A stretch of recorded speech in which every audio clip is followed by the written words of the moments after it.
जेवढे भेटलेत ना त्या बंधुबाबाला सगळ्याची HIV टेस्ट गव्हर्नमेंटनीच करून घेतली पाहिजे, नाही तर संसर्गजन्य रोग होईल, सगळेच मरतील. उडवून कीर्तन आणि आतून तमाशा. जेवढे अधिकारी आहेत, IAS अधिकारी, IPS अधिकारी, मंत्रिमंडळातील काही मंत्री आहेत, यांचे राजीनामे पहिल्यांदा घेतले पाहिजे. या बंधुगिरीमुळे पूर्ण महाराष्ट्राची बदनामी झाली आहे. त्यावेळेस ते कोण देणारे होते, कोणाचा आग्रह होता ते पण मानायला लागलो ना तर मग चुकीच्या दिशेने जाईल. संपूर्ण महाराष्ट्रातील जनतेची मान शर्मेने खाली गेली. ज्या महिलांच्या अधिकारासाठी, त्यांच्या न्याय हक्कासाठी तिथे त्यांना बसवलंय संविधानिक पद देऊन, त्या जाऊन तिथे त्या बंधुबाबांच्या पायात पाय धुतात. अनेक मंत्रिमंडळातील मंत्री त्या बंधुबाबाचे दर्शन घेतात. भगवानचा होता, ईश्वराचा होता. महिलांचं शोषण झाल्याची संपूर्ण व्हिडिओ समोर येत आहेत. थोरात नावाचा कीर्तनकार 16 वर्षाच्या मुलीवर अत्याचार करतोय. अध्यक्ष महोदय, महाराष्ट्र आता कुठे चालला आहे आणि आमच्या बरोबर आमच्या 2-3 लोकांना पण बोलू द्या. फार गंभीर विषय आहे हा. नाशिकचा हो पाणीच दिलेल्याचा विषय आहे. कोणतं पाणी तेही सांगतो ना. ओशोक पाणी दिलेला ते पण सांगतो. अध्यक्ष महोदय, आता त्याची सगळे जे भेटलेत ना, जे भेटले त्याची HIV टेस्ट पण करून घ्यावी लागेल आपल्याला, ते पण सांगतो ना. जेवढे भेटलेत ना त्या बंधुबाबाला सगळ्याची HIV टेस्ट गव्हर्नमेंटनीच करून घेतली पाहिजे, नाही तर संसर्गजन्य रोग होईल, सगळेच मरतील. त्यामुळे थांबा जरा. अध्यक्ष महोदय, या अशोक खरात या बंधुबाबांनी जे महाराष्ट्रामध्ये हा बंधुबाबा हा ज्योतिष्य सांगतो, काय सांगतो, देवाचा अवतार सांगतो आणि अनेक जवळपास 100च्या वर याचे कारनामे पुढे आले, त्याचे व्हिडिओ क्लिप पुढे आलेले आहेत. देवाच्या धर्माच्या नावाने फसवणारे जे काही बंधू तयार होत आहेत महाराष्ट्रामध्ये, प्रगत महाराष्ट्र म्हणतो आम्ही, पुरोगामी महाराष्ट्र, सगळ्या दृष्टीनं पुढे जाणारा महाराष्ट्र, आणि यामध्ये असे जे काही अडकले जात आहेत. अध्यक्ष महोदय, यामध्ये राजकीय क्षेत्रातील लोक, काही IAS अधिकारी आहेत, IPS अधिकारी आहेत आणि त्याच्याबरोबरच या सगळ्यामध्ये काही महसूल विभागाचे अधिकारी आहेत.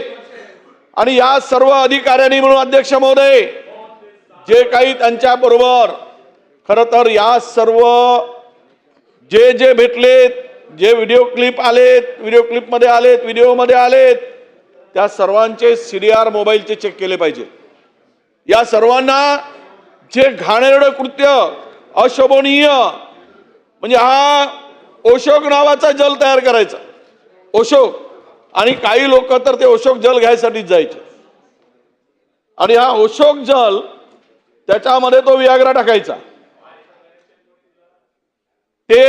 ते सुद्धा तुम्हाला माहित आहे. त्यावेळेस गुलाबरावजी, त्यावेळेस ते कोण देणारे होते, कोणाचा आग्रह होता ते पण मानायला लागलो ना तर मग चुकीच्या दिशेने जाईल. ते देण्यासाठी कोणी आग्रह केला त्याचं नाव मी घेणार नाही, कारण मी नोटीस दिली नाही म्हणून. पण आता तुम्ही मला त्यावर भाग पाडू नका. माझी तुम्हाला विनंती, 35ची नोटीस दिली आहे. अध्यक्ष महोदय, ह्या बंधुगिरीमुळे पूर्ण महाराष्ट्राची बदनामी झाली आहे संपूर्ण देशामध्ये. आणि ह्यामधून महाराष्ट्राच्या बदनामी बरोबरच ज्या दिवशी हे सगळं प्रकरण पुढे आलं, एका हॉटेलमध्ये 3 IAS अधिकारी त्यांच्यावर कारवाई होऊ नये म्हणून मदत करत होते, हॉटेलमध्ये बसले होते. IPS अधिकारी त्यांनी त्यांचा सुद्धा यामध्ये सहभाग आहे. त्या आरोपीला वाचवण्याचा प्रयत्न झाला.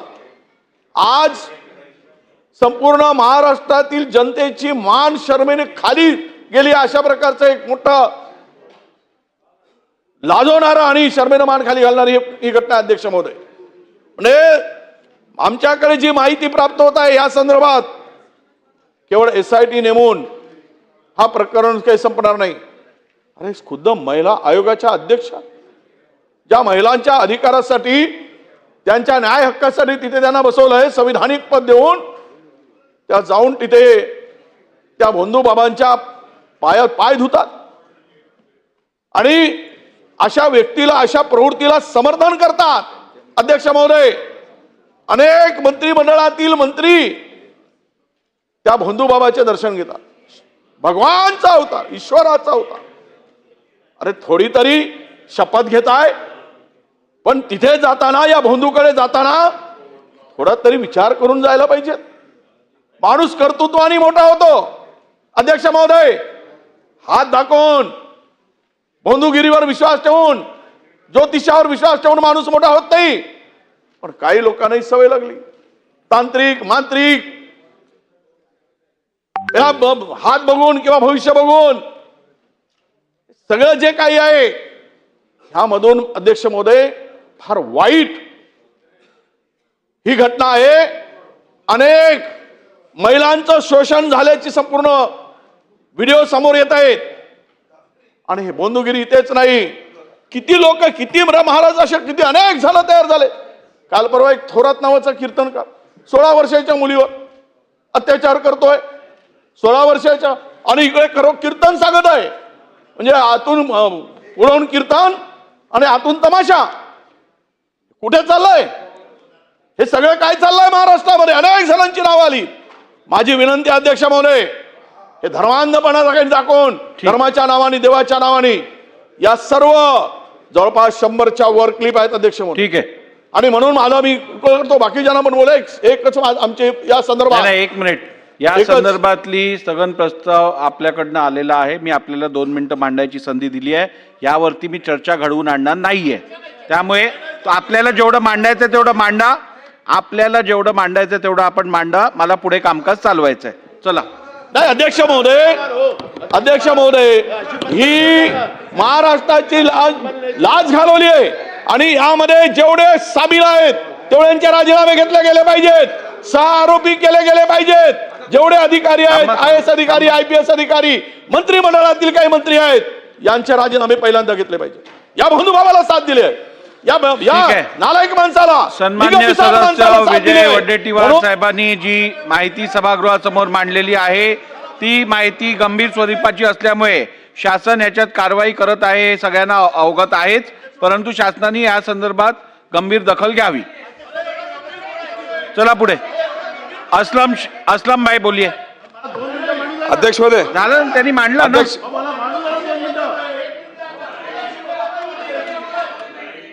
या विषयावर दोघांचे स्थगन आहेत. ठीक आहे, 1 मिनिट ऐका. नाना भाऊ, या संदर्भात रुलिंग मी दिलेलं ऐका तर खरं. 2 मिनिटं माझं तर ऐक. अहो माझं तर ऐका 2 मिनिटं. हो हो हो, धन्यवाद. तुम्ही नेहमीच माझी मदत करता. धन्यवाद. 1 मिनिट. तर या संदर्भात मी रुलिंग दिल्यानंतरही तुमच्या दोघांचाही विषय तोच आहे. मी वडेट्टीवार साहेबांना मांडायची संधी दिली. अशाच नवनवीन अपडेट्ससाठी डिजिटल कोल्हापूर चॅनेलला सबस्क्राईब करायला विसरू नका.